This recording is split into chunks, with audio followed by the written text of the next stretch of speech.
शिर्डीमध्ये गुरुपौर्णिमेचा मोठा उत्साह पाहायला मिळतोय। लाखोंच्या संख्येने साई भक्त आता शिर्डीमध्ये दाखल झालेले आहेत आणि वातानुकूलित दर्शन रांगेच्या बाहेर जवळपास 3 ते 4 किलोमीटर पर्यंत साई भक्तांच्या रांगा लागलेल्या आहेत। काय नेमकी साई मंदिरामधली परिस्थिती आहे, या परिसरामध्ये दर्शन रांगेच्या ठिकाणी कशी सगळी परिस्थिती आहे याचा आढावा घेतलाय आमचे प्रतिनिधी कुणाल जमदाडे यांनी। साईनगरीमध्ये गुरुपौर्णिमेचा उत्साह बघायला मिळतो आहे आणि गुरुपौर्णिमेच्या मुख्य दिवशी साईबाबांचं दर्शन घेण्यासाठी लाखोंच्या संख्येने जी गर्दी आहे ती साईनगरीमध्ये दाखल झाली आहे।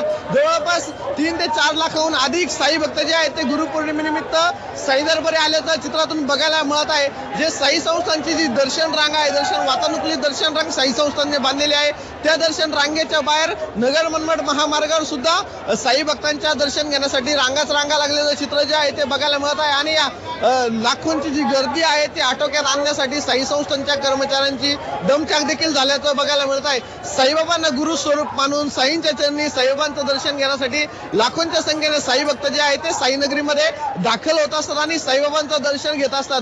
गुरुपौर्णिमेनिमित्त साई मंदिर जे आहे ते रात्रभर भाविकांना खुलं ठेवण्याचा निर्णय देखील साई संस्थांकडून घेण्यात आलेला आहे आणि साई मंदिरामध्ये लाखोंची गर्दी जी आहे ती साईनगरीमध्ये दाखल झाली आहे। साई नामाचा जयघोष जो आहे तो साई भक्तांकडून केला जातो आहे आणि साईबाबांना गुरु स्वरूप मानून गुरुपौर्णिमेच्या मुख्य दिवशी साईनगरीमध्ये लाखोंच्या संख्येने साई भक्त जे आहेत ते दाखल झाले आहेत। साई संस्थांनी देखील चोख नियोजन केलंय, मात्र गर्दी आटोक्यात आणण्यासाठी साई संस्थांच्या सुरक्षा रक्षकांची दमछाक झाल्याचं देखील बघायला मिळत आहे। कुणाल जमदाडे, G24 तास, शिर्डी, अहिल्यानगर।